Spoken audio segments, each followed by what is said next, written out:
I wouldn't want to work with any other leaders than these three sisters that are on the stage this morning. Because they stand up and they make their voices heard within their unions and outside their unions. Not only are things changing where women leaders are being looked at not just by other women but by men as, wow, I want you to represent me. That we're seen as competent, we're seen as strong, we're seen as people who have a plan and can put that plan to work. And so not only am I the first woman president of the NEA in 25 years, my vice president and my secretary treasurer are all women, and we are all women of color.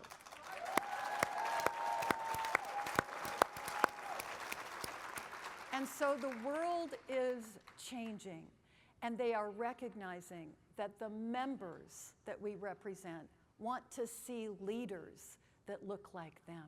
We can't respond to the threats by ourselves, so it requires how we are in relationship to other parts of the labor movement and the justice movement to be totally different than before, and that we agree that we can't improve our standard of living through collective bargaining unless we expand the fight.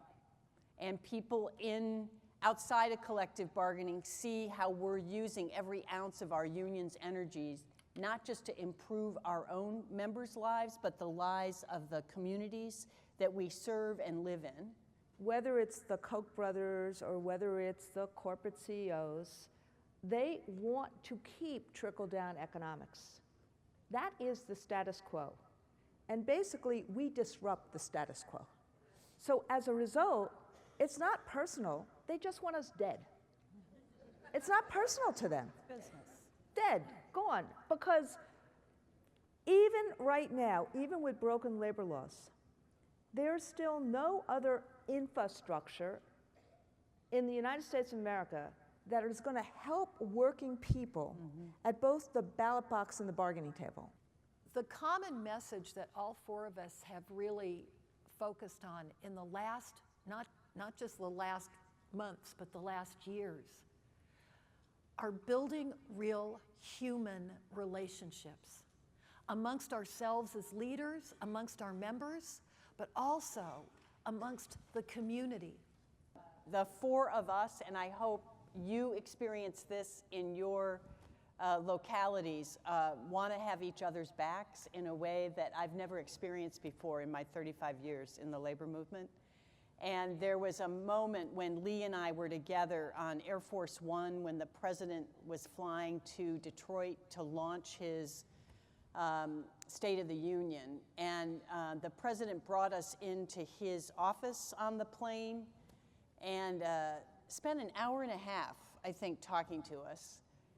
It was the most remarkable thing to me because Lee talked about AFSCME Strong and what you had been doing here and how he thought the president could continue to encourage no privatization of public service and what he thought government needed to continue to do to stand up for good middle-class jobs and the work that we do every day in public service.